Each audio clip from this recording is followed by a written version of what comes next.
Karen let strangers hunt my land. They killed my son's therapy horse. I never thought I'd have to bury a horse.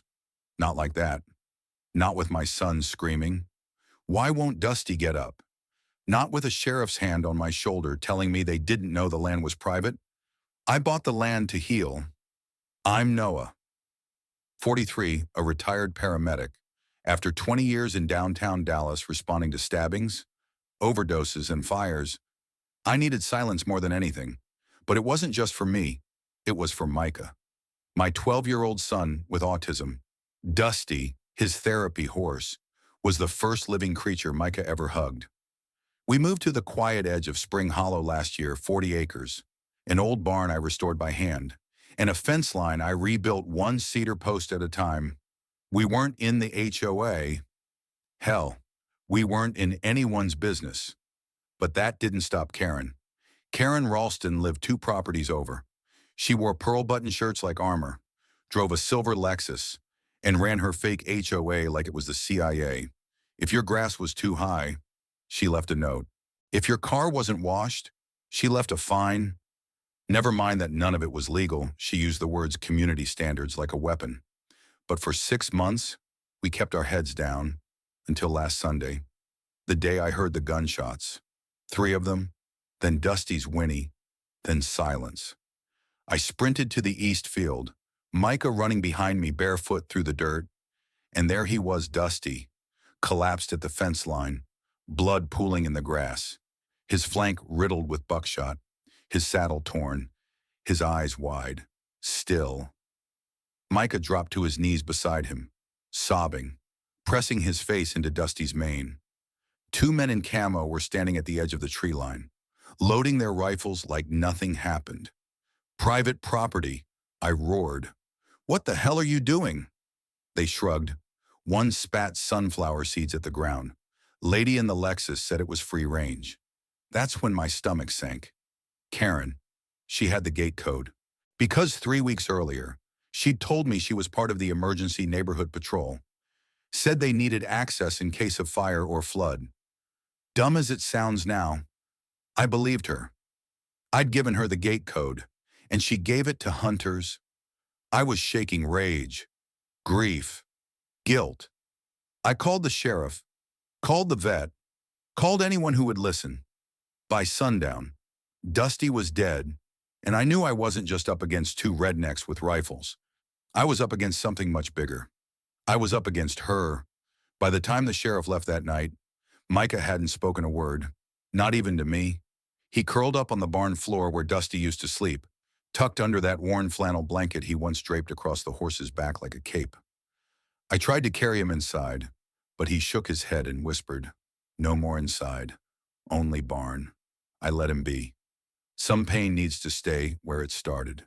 Back in the house, I turned off the lights and stared at the gate's security monitor. At 3:14 p.m., a silver Lexus had pulled up. Karen got out, walked right to the keypad, punched in the code like she owned it, then stood aside as a rusty Ford pickup rumbled through, and she smiled. On camera, smiled. She knew exactly what she was doing. The next morning, I walked over to her place, not to scream, not yet. I wanted to understand what kind of person could do something so reckless and still sleep at night. She opened the door like she was expecting me. "Noah," she said, tilting her head with that practiced sweetness. "How's the boy holding up? How'd they get the code?" "Karen." My voice cracked more from exhaustion than anger. "You told them they could hunt." She crossed her arms. "You've had animals wandering out toward the trail. That's a safety issue. Dusty was fenced in." She smirked. "You can't fence feelings. Noah. That horse was always neighing loud. People thought it was in distress." I took a breath so deep it burned. "You gave strangers access to private property." "Community property," she corrected. "There's an understanding in this subdivision." I laughed bitter, disbelieving. "We're not in your damn subdivision." Her smile vanished. "You think lines on a deed matter when people feel unsafe." "Unsafe. You got a horse shot." "Karen," she shrugged. "They mistook it for a deer. It happens." I left before I said something I couldn't take back, but I didn't go home. I went to the courthouse. That afternoon, I pulled the plat maps and boundary lines. I confirmed what I already knew: my property was outside the HOA jurisdiction by half a mile. But Karen had been circulating a unified covenant extension petition, trying to incorporate nearby lands, including mine, under her fake HOA rules. And she'd forged 4 signatures, including my late wife's. The following week, everything changed. A woman named Claire knocked on my door. She was in her 50s, had calloused hands and wore her hair in a tight braid. "I heard about Dusty," she said quietly. "My goats were poisoned 2 months ago. I think it's related." She pulled out a Ziploc bag of what looked like feed pellets. These were found in their pen, laced with rodenticide. "Sheriff wouldn't touch it. But I heard you're not the type to let things go." We sat on my porch, and one by one, neighbors came out of the woodwork. Rick, the contractor whose shed was torn down while he was out of town by order of Karen's Covenant beautification team. Lena, who had been fined $500 for planting non-native flowers on her own land. Devin, a retired veteran, who said Karen threatened to report his VA service dog for public menace behavior when it barked once during a thunderstorm. By sundown, we had a list of 15 people, 15 victims of her fake authority. We didn't have badges. We didn't have power, but we had truth, and we were done being quiet. The next day, I changed the code on my gate, and I sent Karen the footage. No caption, no threats, just the time-stamped video of her letting those hunters in. Then I sent it to the sheriff, the county clerk, the local paper, every neighbor within shouting distance. I didn't expect it to go viral, but it did. By Friday, the news vans rolled in. Lone father claims HOA president endangered child's therapy animal. Fake HOA rural Texas subdivision faces legal reckoning. I stood in front of Dusty's grave with Micah as reporters whispered and cameras flashed. I didn't want this. I just wanted my son to sleep again. But sometimes, the only way forward is through the storm. The fire started the night the news ran our story. Not a literal fire, not yet, but that burning kind, the kind that sweeps through a community and leaves nothing untouched. Phones didn't stop ringing. First it was neighbors offering condolences, then reporters looking for interviews, then lawyers more than I could count offering pro bono representation if I wanted to sue Karen.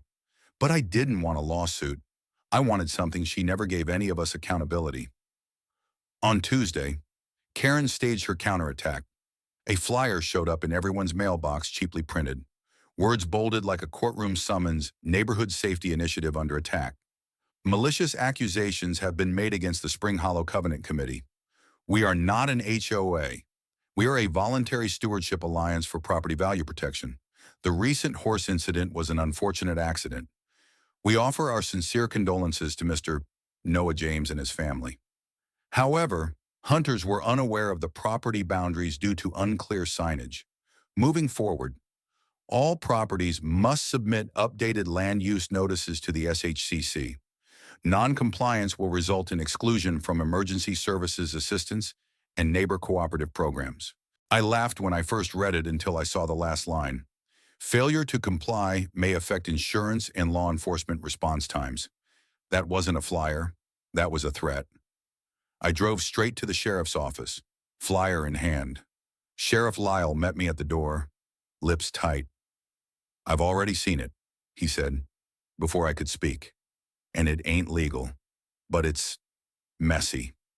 "Messy," I snapped. "My son's horse was gunned down. She forged signatures. Now she's threatening people who speak out." He sighed.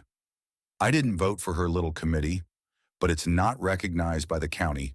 There's no criminal code on the books for fake HOA intimidation. Best we can do is build a civil case." "Not good enough," I said. "She's dangerous. Then you'd better make sure your proof stays public." That night, I started a Facebook group, Voices of Spring Hollow. I posted the footage of Karen giving the gate code, a photo of Dusty, the flyer, and one sentence: "This is what happens when fake power goes unchecked. We can stop it, but only together." Within 2 hours, it had 300 members. By dawn, over 900. People from outside our town started joining. Two folks who dealt with fake HOAs, petty enforcers, and neighborhood tyrants coast to coast. We weren't just angry anymore. We were organized. Thursday morning, I went to town hall with Claire, Rick, Lena, and Devin. We filed a formal petition to investigate the Spring Hollow Covenant Committee for fraudulent representation, unlawful property intimidation, and civil harassment. The clerk behind the counter blinked at the paperwork. "You've got 21 co-signers, 23, Claire said, slapping down two more affidavits. She read the names. "And this one's from the county judge," I nodded. "Turns out Karen tried to fine his niece for a wind chime last month." The woman gave a little laugh. "Well then, looks like the winds are changing." That night, Karen struck back harder. At 10:12 p.m., a black SUV pulled up to our gate. Four men got out. No badges, no uniforms, but one had a clipboard. Micah was asleep on the couch. I watched them from the window. The man knocked. "Mr. James, we're with the Spring Hollow Compliance Task Force. We've received reports of illegal livestock burial and non-permitted animal housing. Don't move." I told Claire, who was staying with us that week. I grabbed my phone and a voice recorder. I opened the door. "You're on private property. Leave." The man lifted his clipboard. "We're authorized under Covenant Emergency Code 14B. There is no covenant." I cut in. "You're trespassing." Another man stepped forward. "We just want to verify a spotlight beam from behind them." Red and blue lights flared. The sheriff's truck skidded into view. Sheriff Lyle climbed out, shotgun slung low. "Evening, gentlemen. Mind explaining why you're harassing a grieving family?" One of them stammered, We were told this was HOA jurisdiction." Lyle stepped closer. "By who? Because the county doesn't recognize any such authority." None of them spoke. "Turn around," he ordered. One by one, hands where I can see them. They complied. No weapons, but all carried identical laminated cards, SHCC Enforcement Division, fake badges, printed out of Staples. Probably, Karen was building an army. After they were escorted off the property, I went back inside. Claire made coffee without saying a word. I sat at the table, staring at the floor, heart still racing. "We need more than a group page," I said. "We need allies with real power." She nodded slowly. "I know someone." The next morning, Claire introduced me to her cousin, Amelia Nguyen, civil rights attorney out of Houston. She reviewed everything: the footage, the petition, the flyers, the fake IDs. "I've handled corporate HOA fraud," she said. "But this is cult-level manipulation. You're dealing with a narcissist who weaponized community language for control." She leaned forward. "And I'm in. We're going to burn this thing down." By Friday, Amelia filed a cease and desist with the county clerk, issued formal notices to every SHCC member, and prepared an injunction to freeze any activity under the fake committee until a formal hearing. But we weren't done, because Saturday morning, the doorbell rang, and it was Micah. Silent for days, he held something in his hand, a piece of Dusty's broken halter, and he whispered, "She killed him, didn't she?" I swallowed the lump in my throat. "No, son. She gave the order, but we're going to make sure she never hurts anyone again." Karen didn't come quietly. When the county posted the injunction on her fence post, she ripped it down on Facebook Live and called it tyranny by emotional manipulation. "I'm being silenced for protecting property values," she shouted into her phone. "This is a political witch hunt. That horse was a liability." The comments were a split screen of chaos. "How dare you? You're sick." About time someone shut her down. "He should have kept that animal locked up." But the one that got to me was from a woman in Missouri. "My son's therapy dog saved his life." "I'm with you." "Noah, this isn't just about a horse." I didn't reply. I didn't need to. The truth had already started moving faster than Karen's lies could catch up.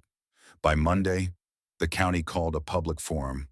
They booked the community center, expecting 30 people. Over 300 showed up. Micah didn't come. He hadn't been back to the barn since Dusty died, but he helped me get ready. He picked out the photo, the one where Dusty had his head over Micah's shoulder, both of them staring at the camera like they shared the same soul. I blew it up and placed it on an easel at the front of the room. Then I walked to the mic. "My name is Noah James," I said, "and I'm the father of a little boy who hasn't smiled since someone shot his best friend." Gasps, sniffles, a few nods. "I'm not here to make you cry," I added. "I'm here to ask why one woman was allowed to treat private land like a personal chessboard." I told them everything from Karen's fake committee, to the forged petitions, to the camo men who knocked on my door pretending to be law. Then Claire spoke, then Rick, then Lena, then Devin. One by one, neighbors stood. A woman named Yolanda held up a letter, $900 in weed fines issued by SHCC with no legal grounds. A teen named Alex said his dad had been publicly shamed by Karen for parking an old truck outside their trailer, turns out. It was the truck he'd rebuilt after his mom passed. The room buzzed with outrage. People cried. People yelled. Some folks stormed out Karen's supporters. Mostly, but the majority stayed. And by the end of the meeting, a vote was cast 84% in favor of dissolving the Spring Hollow Covenant Committee. The rest abstained. No one voted to keep it, but Karen escalated. 2 days later, she filed a counterclaim, defamation of character, incitement of mob behavior, and malicious harassment. She tagged 23 people in the filing. I was named first. Her lawyer, a man who'd been disbarred twice but still printed J.D. on his email signature. Still, it shook people. Some neighbors backed off, afraid of court costs.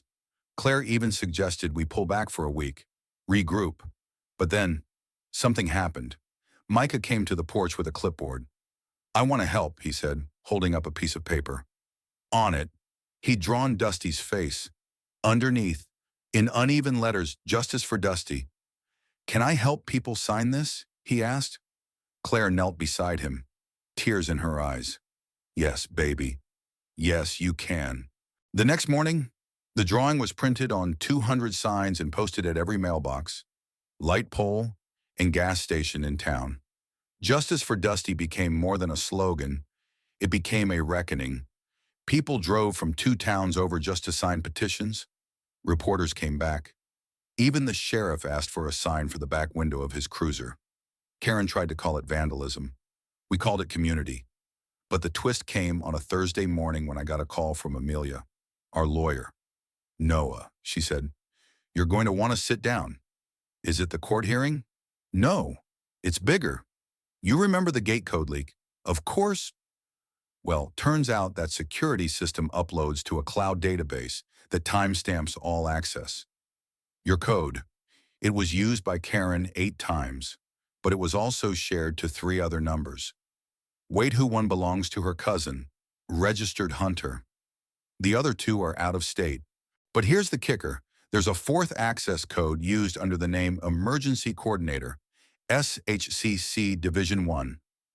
And guess where the address traces back to? Her guest house. She created a network, Noah, possibly a militia group using HOA Emergency Authority to justify access to multiple rural properties. I'm handing this to the state attorney general. Today, I nearly dropped the phone. Karen hadn't just abused her neighbors. She'd created a front for paramilitary surveillance and control, all under the guise of keeping us safe. By sunset, state troopers rolled into Spring Hollow, unmarked vehicles, 2 detectives. Karen's house was taped off for investigation. No arrests yet, but a search warrant was issued. Neighbors watched from porches, silent. Some filmed, others prayed. As for me, I stood beside Micah, his hand in mine, Dusty's photo in his, and for the first time in weeks, he smiled. Karen was finally silent. The guest house she'd once used as her HOA operations center was now evidence storage. Boxes of forged letters, fake HOA IDs, fake bylaws, even a laminated map she'd marked as property compliance zones with red and yellow highlights. She hadn't just violated the law, She designed her own kingdom and ruled it like a tyrant in khakis. The town wasn't angry anymore. They were stunned. The state investigation moved fast once they found the digital records emails with titles like authorized trespass routes and target properties for realignment. Several were addressed to what appeared to be a militia-style prepper forum, and two of the men who had entered my property. They were already under surveillance for illegal hunting and land encroachment in 3 other counties. Karen hadn't just let them in. She'd sent them, labeled our livestock as nuisance wildlife. She'd tried to claim she had community safety jurisdiction in writing, and now that writing would be read aloud in court. Micah sat in the front row when the charges were read. Reckless endangerment, fraud, criminal trespass, conspiracy to impersonate public officials, abuse of vulnerable persons. The courtroom was packed. Karen wore a beige blazer and that same forced smile. But it didn't land anymore. Not when every person in the room knew what she'd done. Not when Dusty's halter sat in an evidence bag on the prosecution's table. Outside, dozens stood with signs. No more fake HOA. My land, my rights, and the one that meant the most justice for Dusty, held by Micah. Karen's lawyer tried to dismiss it all. She believed she had authority granted through community consensus. He said, but Amelia stood like a lightning rod. She fabricated consent. She misused legal language to incite action. She handed a child's therapy horse to armed trespassers, and she smiled about it. The jury deliberated for 6 hours. Verdict, guilty. On all counts. Sentenced to 5 years plus 3 years of supervised release. Fined $250,000. Barred from creating, leading, or enforcing any community-related group indefinitely. The moment it was read, Micah looked at me and whispered, "Can we go home now?" We could. Spring Hollow changed after that. The fake HOA disbanded. The real HOA 5 miles over renamed themselves and publicly condemned Karen's actions, promising transparency and boundaries. Neighbors started checking on each other more. Not in a nosy way, but in a real way. We held a town cleanup, then a potluck in Dusty's honor. Micah set up a booth with a little painted box labeled, "Tell me about your animals." He got 83 stories that day, and for the first time, he didn't cry when he talked about Dusty. He laughed. We planted a wildflower field over Dusty's grave. Micah called it Dusty's Meadow. Every spring, it blooms bright red and golden. Neighbors come visit. Some bring their dogs. Others just sit and watch the wind. One day, a little girl who couldn't speak hugged Micah. Her parents whispered to me, "She doesn't do that with anyone else." Micah just smiled and said, "Horses help us keep feelings in our hearts, even when they're not here." I never wanted to be part of a movement, but sometimes justice isn't about courts. It's about community. It's about people drawing the line and saying, no more fake power, no more cruelty masked as order. Have you ever witnessed someone abuse authority under the guise of rules or community? Have you or someone you love faced injustice that was ignored or excused? Share your story, speak your truth. Stand with those who can't fight back alone. Because justice starts with one voice, but change takes all of us.